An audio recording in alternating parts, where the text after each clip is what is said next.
So now we are going to go for the process of translation. Okay. So you all know what is transcription. We studied transcription. Now we are going to move on to the process of translation. Okay. So what is translation? It is a flow of genetic information from RNA to protein. That is, protein is synthesized by the mRNA. According to the central dogma theory, DNA to RNA, RNA to protein. The genetic information, it flows in this manner, right? This is how the genetic information or the secret message that is coded for the traits, they are passed on. That is from DNA to RNA, RNA to protein. Okay. So the flow of genetic information from DNA to RNA is called as transcription, and the flow of genetic information from RNA to protein is called as translation.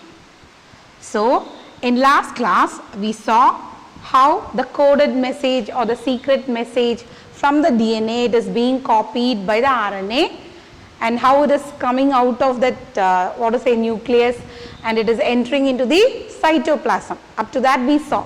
Okay, we saw that splicing, DNA splicing, in that capping, tailing and all that, and how from a pre-mRNA a matured mRNA is formed. That is, a complete mRNA is formed, and how it comes out of the nucleus and it enters the cytoplasm. That is what we saw in the last class, right? So transcription process was over. So now we are moving on to the next process, that is the translation process. So from RNA to protein, how the genetic information it flows. That's what we are going to see now, right? Yes. See, so this is the the mRNA strip, that is the messenger RNA strip that came out of the nucleus into the cytoplasm. So I have written all the sequence in it, and they are exact sequences, right? Yes. So we all know RNA is a single stranded unit, right? Structure. So it's completely loaded, it's ready with all its sequence and everything. So we'll see what's happening, right? So the mRNA it has come, the messenger RNA it has come out, and now what will happen is, as soon as it comes out, the tRNA, that is, we discussed about the tRNA or the adapter molecule.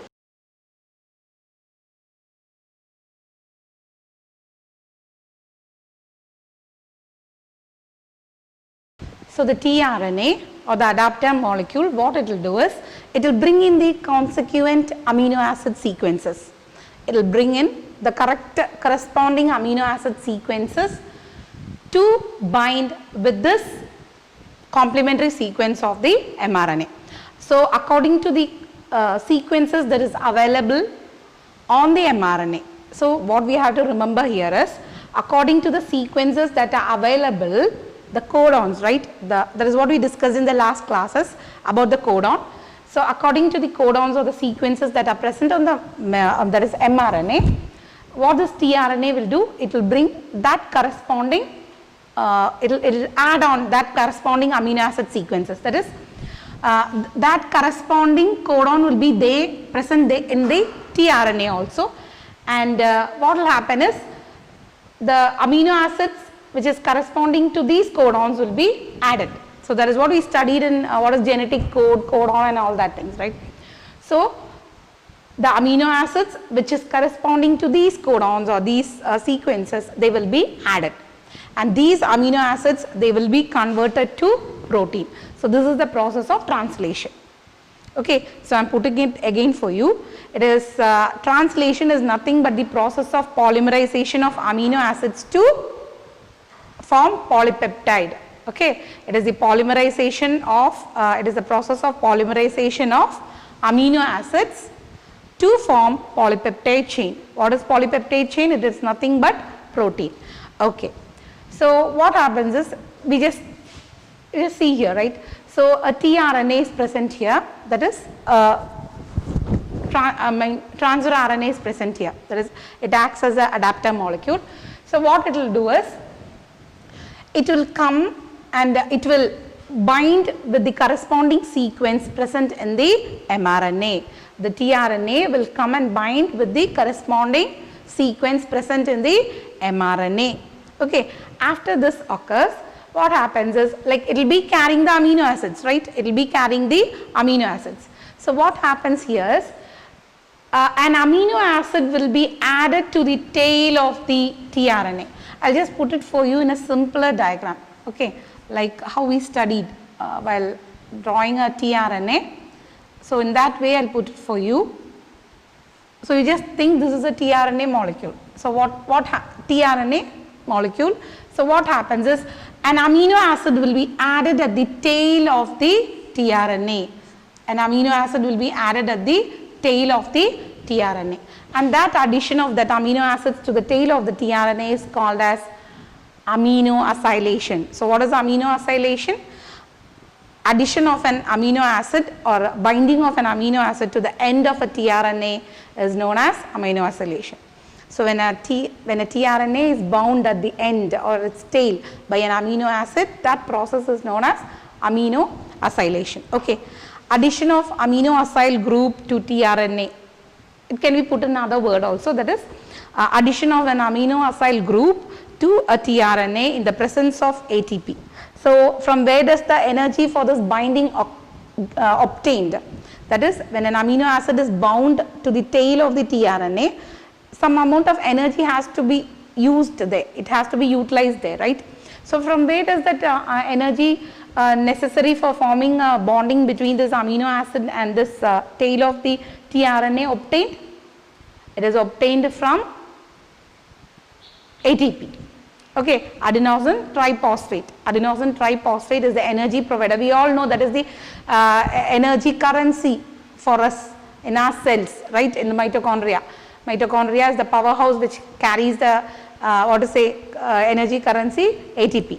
Okay, so addition of amino acyl group to the tail or end of tRNA in the presence of ATP. That process is known as amino acylation. Okay, yes. So at the end of the tRNA molecule, an amino acid will be added.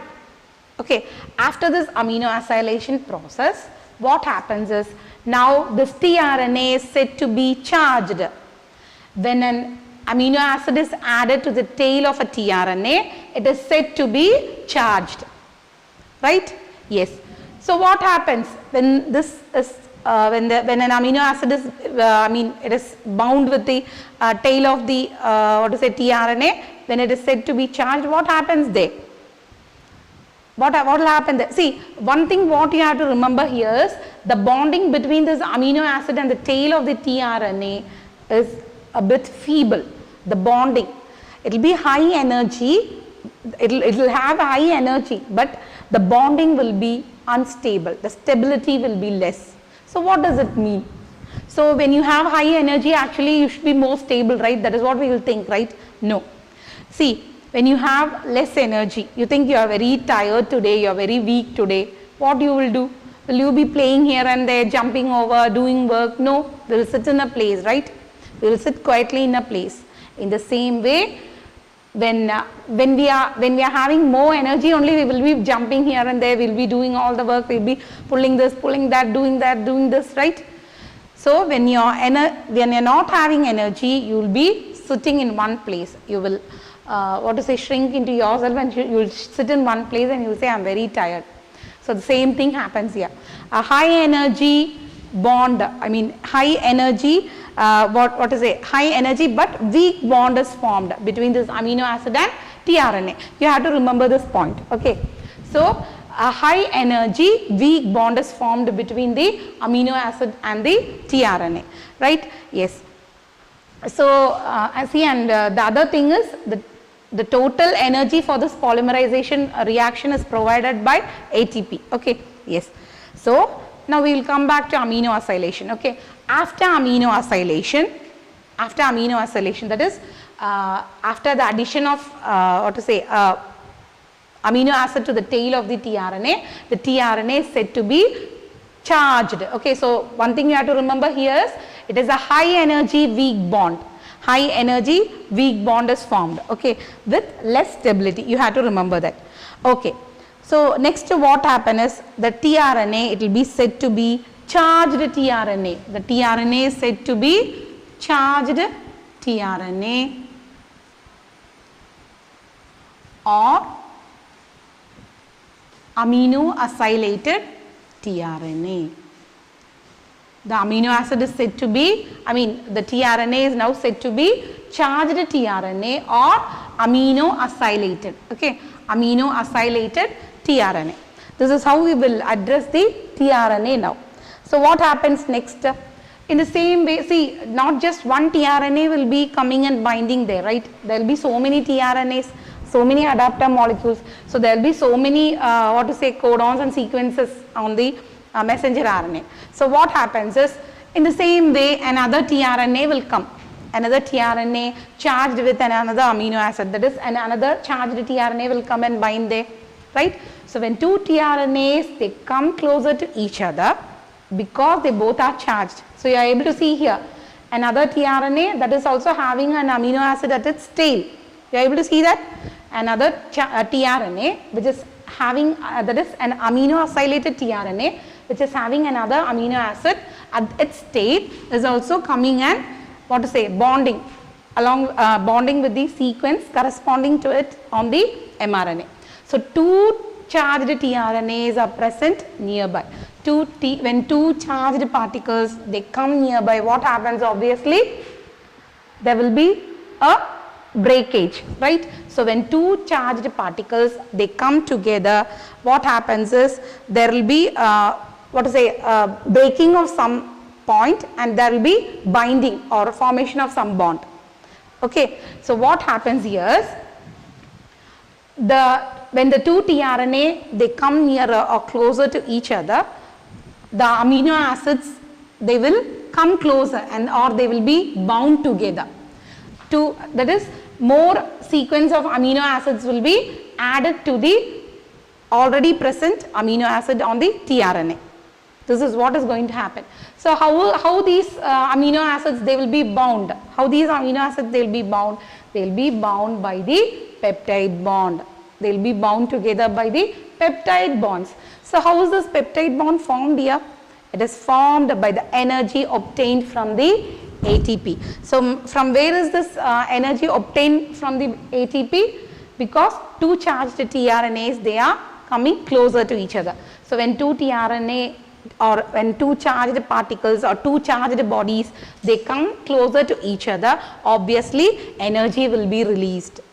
Okay, so when two charged tRNAs are brought together, peptide bond formation is favored. So you have to know only this. When two tRNA molecules they come close to each other, that is they are charged, okay, they are fully charged now, and when two charged bodies they come close to each other, that is when they come close to each other, what happens is they release certain energy and that energy favors in the formation of peptide bond between amino acids. And when these amino acids they are bounded together by peptide bond, they form a link or when they form a chain, that chain of amino acids are called as polypeptides. This chain of amino acids are called as polypeptides. Okay, so this polypeptide is nothing but the protein. I am putting it again for you. So when two charged tRNA, I hope so you got it how this tRNA they get charged. As soon as amino acid it binds to the tail of the tRNA, that is amino oscillation occurs, automatically the tRNA or the adapter molecule will be charged. It will become a charged body, right? So in the same way, not just one tRNA, but there will be corresponding so many tRNAs, right? Because so many codons are present on the mRNA. So what happens is for the next codon or for the next sequence, another tRNA will come and bind. It will also have the corresponding sequence there or codon there, and that tRNA will also be having at its tail one amino acid, and so this is an amino acylated tRNA. So when two tRNA they come closer to each other, what happens is, because they are two charged bodies, when they come closer to each other there will be some amount of energy released. Some amount of energy will be released, and that energy it is utilized to form peptide bond between the amino acids. The amino acid tail or the polypeptide tail will be growing. Okay, the amino acid tail or the polypeptide train. This is the polypeptide, growing polypeptide chain. So you are able to see the chain here. So the amino acids will be added sequentially according to the codons. Okay, so we studied what is a codon and the genetic code and all that. So amino acids, they according to the codon, the amino acids are added, right? That is what we studied. So a chain will be formed, and the chain of this amino acid is called as polypeptide chain. And this polypeptide chain is nothing but the protein, right? That is the protein. So now we will go to the process of translation. Okay, next is the process of translation. So we will put the process of the whole translation. Okay, so what happens is the initiator tRNA along with the complementary sequence, the initiator tRNA which carries the complementary sequence corresponding to the sequence present in the mRNA will come and bind to it. So this is the sequence, you think this is the sequence present on the mRNA, this is the mRNA strand. So this is the sequence present in the mRNA strand. So what is the sequence complementary to this sequence? The sequence, the base pairs complementary to this sequence will be coded in the tRNA. So such tRNA will come and bind. The tRNA will recognize the sequence on the mRNA and it will come and bind to it. So such tRNA which initiate the process of translation are called as initiator tRNA. Okay, they will bind, and what will they do? After binding there, they will be having an amino acid on that tail, right? Say they will already be charged. So in the same way, another tRNA will come and bind with its with the corresponding, that is the complementary sequence. It will be carrying a sequence, and it will search whether it is having a complementary sequence on the mRNA, and that if there is a complementary sequence, it will come and bind. This is what happens. They will see whether it is complementary to the sequence present on the mRNA is complementary to the sequence they are carrying. Okay, if you think I am having a key in my hand, right, and there is a lock, so many locks. So what I will do, I will just try and see now which key is setting into which lock, same thing, and only then I will put it and I will lock it, right. There will be a binding. Same way, every tRNA will bind only to those sequence or those codon present on the mRNA which corresponds or complements to their sequence, which complements or corresponds to their sequence they are carrying. Okay, so a tRNA will be carrying one sequence, and the complementary sequence to that sequence only will be bound on the mRNA. Okay, that is what they do. So when two such tRNAs, charged tRNAs, they come closer, what will happen? There will be release of energy, and that energy is utilized in the formation of peptide bond. That energy is utilized in the formation of peptide bond. So for what the peptide bond is, where that bonding occurs? Between the amino acids. Amino acids will be added. Amino acids will be added on forming a growing polypeptide chain, and that growing polypeptide chain is known as, that it is nothing but that is the growing polypeptide chain or that polypeptide chain with peptide bond among themselves is known as nothing. It's nothing but a protein only. Okay, amino acid polypeptide chain is nothing but protein. That's all. So next what happens is, the amino acids, they continually get added forming a polypeptide chain, and this process, it will continue. This addition of this amino acid will continue until a stop codon is recognized on the mRNA. Like how a initiator codon was there, in the same way, that is a start codon was there on the mRNA, in the same way there will be a stop codon also. Until that stop codon is reached, what will happen? Until that stop codon is reached, the process of adding of amino acid or the growing polypeptide chain will continue. Okay, so this is the process of translation.